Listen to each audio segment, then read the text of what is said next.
Vicky, gracias por venir. ¿Qué tal, Paulino? ¿Cómo estás? Buenas noches. ¿Cree en una inflación del 10% para el año que viene o eso es inviable? Bueno, yo creo que es un deseo en este momento. Este año vamos a cerrar con una inflación de más o menos 22%. Creo que es un logro importante. El año que viene yo creo que el consenso está entre 15 y 17. Pocos lo tienen abajo de eso. Nosotros estamos más para la parte alta, cerca del 17%. El 10% es justo el punto medio de la meta que fijó el Banco Central. O sea, el año que viene se fijó como meta entre 8 y 12%. Todo el mundo hablaba de 12, porque saben que es un número, digamos, el más probable que se podría conseguir. 10 suena mucho, pero bueno, es parte del juego político, digamos. Y de expectativas. De generar expectativas, tratar de bajar la inflación más. Ahora, ¿eso no juega en contra? Yo recuerdo Labaña que decía, vamos a crecer el 2, pero sabía que iba a crecer el 5. Qué sé yo, que el superávit iba a ser 1 y era 3. Entonces invertía la ecuación. Entonces le iba mejor que lo que se sostenía, por lo tanto luego no solo tenía más discrecionalidad para el gasto, sino que además invertía la ecuación. Acá el gobierno habló tanto del segundo semestre que después se pinchó el globo rápido, habló de la lluvia de dólares y de inversiones y como no llegaron, entonces parecía que todo fracasaba. No sé si me explico. Sí, perfectamente. El segundo semestre llegó un año tarde, pero llegó. Pasa que más tarde.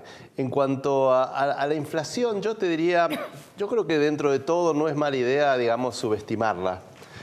Es lo mismo que hacía Labaña, digamos. ¿Por qué se subestimaba el crecimiento? Y Labaña también subestimaba la inflación. Porque eso después, digamos, hacía que el gasto se estuviera más contenido. Pues yo tengo una inflación del 10 y un crecimiento del 3, estoy subestimando el aumento del gasto público y eso limita el crecimiento del gasto público, que es lo que quiere el gobierno. No solamente para la nación, sino también para las provincias. Entonces yo creo que es una estrategia, no tanto para generar las expectativas de inflación que van por otro lado, sino para contener el crecimiento del gasto público. Con lo cual le parece razonable, digamos. Como una estrategia. No vea ese número, le parece razonable. Es una estrategia de negociación, yo diría, es bastante inteligente. Hablando de negociación, usted sabe de qué se trata el tema de la deuda, el endeudamiento, tantas cosas. La Argentina está endeudándose a lo pavo, como dicen algunos sectores, y esto nos puede costar carísimo y podemos estar eventualmente en 4, 5, 6 años en una nueva crisis de deuda, ¿o no es para tanto? Por ahora no es un tema tan serio, o sea, uno siempre mira con respeto a la deuda, ¿no es cierto? Porque la deuda nos ha traído problemas en el pasado, no hay que subestimar los problemas.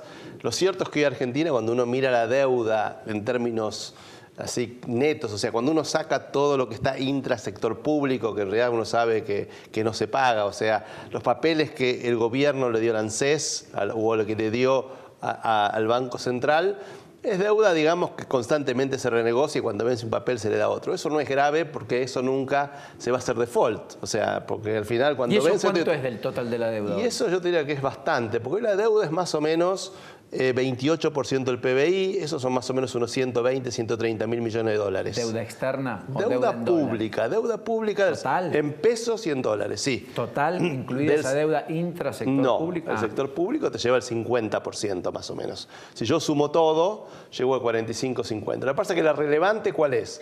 La relevante es la que tengo que pagar y cumplir todo el tiempo. Y eso es el 28. Ese es el 28. Ahora, eso va a subir, porque Argentina tiene un déficit fiscal, y ese déficit fiscal hay que financiarlo, y no queremos que se financie con el Banco Central, queremos que se financie como lo financian todos los países, que es emitiendo deuda.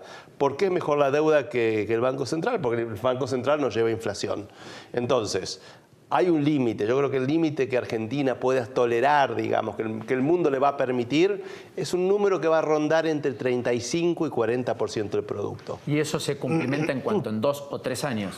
Eso se podría llegar en 3 o 4 años, yo te diría. O sea, coincide con Miguel Bain en cuanto a que hay plafón para 3, 4 años más con déficit, pero después inexorablemente hay que tener o equilibrio fiscal o superávit. Coincido, pero el déficit tiene que ser de que, o sea, hay con déficit, pero el déficit tiene que empezar a caer. El gobierno la tiene clara, yo creo que Duhovne ha sido muy claro en querer bajar en lo que se llama el déficit primario, 1 punto por año. Déficit primario es antes del pago de impuestos. Antes del pago de intereses. De deuda, eso. Los intereses de la deuda. Quiere ir reduciéndolo 1 punto por año, ¿para qué? Justamente para garantizar que a lo largo de 3, 4 años estemos en una situación donde la deuda no sea un tema.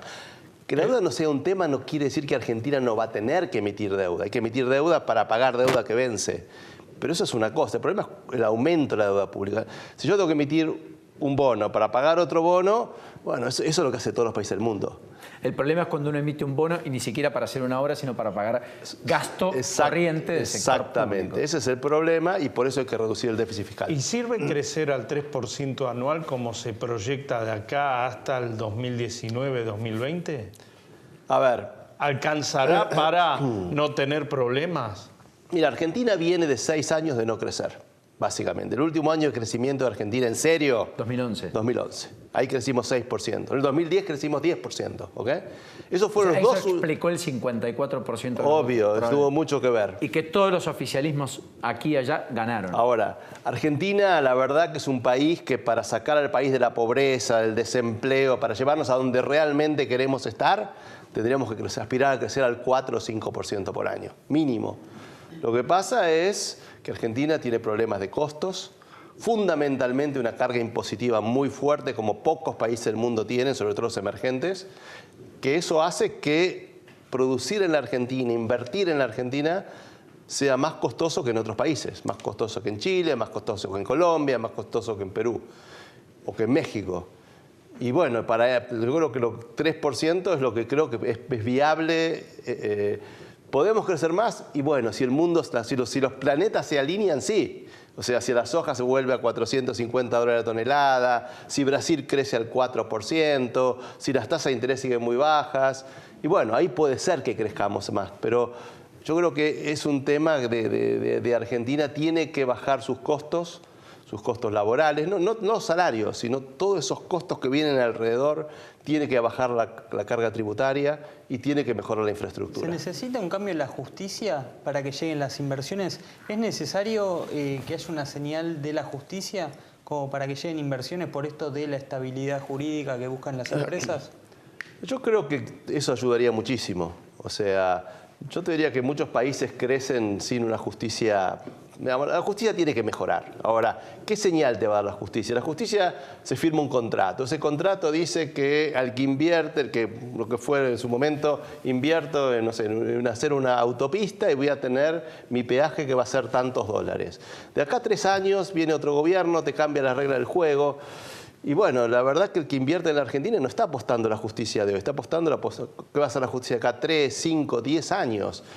Y esos cambios son lentos. O sea, yo creo que con una justicia mejor habría más inversión, creceríamos más, pero esos son el tipo de cambio estructural que lleva mucho tiempo hacer. Quiero, Nacho, que cuentes a dónde va el gobierno con los créditos, porque me parece que hay un foco puesto ahí, porque le voy a pedir la opinión a Miguel respecto a si es viable o no en el contexto en el cual discurre la economía argentina. Sí, en las próximas horas se va a conocer los números de agosto. Los créditos hipotecarios, ¿te acordás que en julio habían sido por 5.085 millones de pesos? Sí. El mes de agosto se dieron más de 7.000 millones de pesos en créditos hipotecarios. Básicamente los SUBA son los caballitos del caballito de batalla del gobierno para la clase media para las elecciones de octubre. Vale la pena decir que el dato hoy es que creció el número de escrituras en la Ciudad de Buenos Aires 48,8% en julio y con créditos el salto fue del 200% respecto a julio del año pasado, que había muy poquito, digamos. En relación a junio, de todas maneras, se produjo una alza del 2,7%, es decir, parecería que está encontrando un equilibrio en torno a las 5.000 y pico de escrituras mes, bastante lejos de las 3.000 de hace 2 años y un poco más cerca del promedio general de 6.500, 7.000 para la Ciudad de Buenos Aires. Ahora, lo de Nacho es, el gobierno va por el crédito hipotecario para la primera vivienda y que eso implique un cambio de humor en los sectores. ¿Estamos como para que esa masa crítica sea realmente importante o va a ser casi colateral frente al déficit habitacional de la Argentina? Bueno, a ver, yo creo que el déficit habitacional es muy grande en la Argentina. Yo creo que las hipotecas ayudan a reactivar el sector, ayudan a que muchos jóvenes, familias jóvenes puedan tener acceso a su primera vivienda. Creo que es un mercado que tiene muchísimo por crecer. Yo en su momento fui presidente del Banco Hipotecario. O sea que el mercado hipotecario lo conozco bastante bien. En su momento, la verdad que había un proyecto muy ambicioso de desarrollar el mercado hipotecario en Argentina. En ese momento se trató de hacer en dólares, pero claro, cuando vino la especificación, todos los que habían invertido en dólares, sobre todo en el exterior, dijeron en Argentina nunca más. Ahora se está tratando, me parece, de reconvertir el mercado, ir hacia lo que es la UVA, creo que es una muy buena idea, creo que va a ayudar, creo que es un mercado que va a crecer sin necesidad de que el Estado esté poniendo plata, creo que va a haber un crecimiento genuino impulsado por los bancos privados, pero estamos en el comienzo, digamos, ¿no? Lo importante para el que nos está viendo, el crédito atado al UVA es una tasa baja de 3,5, 4, 5, dependiendo si sos cliente o no de un banco, y adicional a eso... Y adicional a eso, digamos, se va ajustando. De valor ajustable, que es básicamente la inflación, es la suba de los precios. Con lo cual, si vas a la hiper, se te dispara. Si vas al 30, tenés un problema. Si se modera y termina en un 5, 8, 7 anual y tu salario crece eso o un poco más, tenés chance de en 20, 30 o hasta en 40 años como ahora, comprarte tu casa. Exactamente. Yo creo que hay mucha gente joven que la está comprando. Gente más de mi generación tiene miedo porque ve la hiperinflación, pero yo creo que estamos en un sendero de baja de inflación lento, o sea, no es a la velocidad que quiere el central, pero yo creo que de acá a 5 o 6 años Argentina va a estar en un dígito y esa gente que está comprando hoy la casa con un crédito indexado, digamos, no creo que tenga problema en pagarlo. Miguel Kigel, como siempre. Un gusto, ¿eh? Gracias por este ratito aquí en La Noche. Por favor. ¿Lo pasó bien? Muy bien. Va.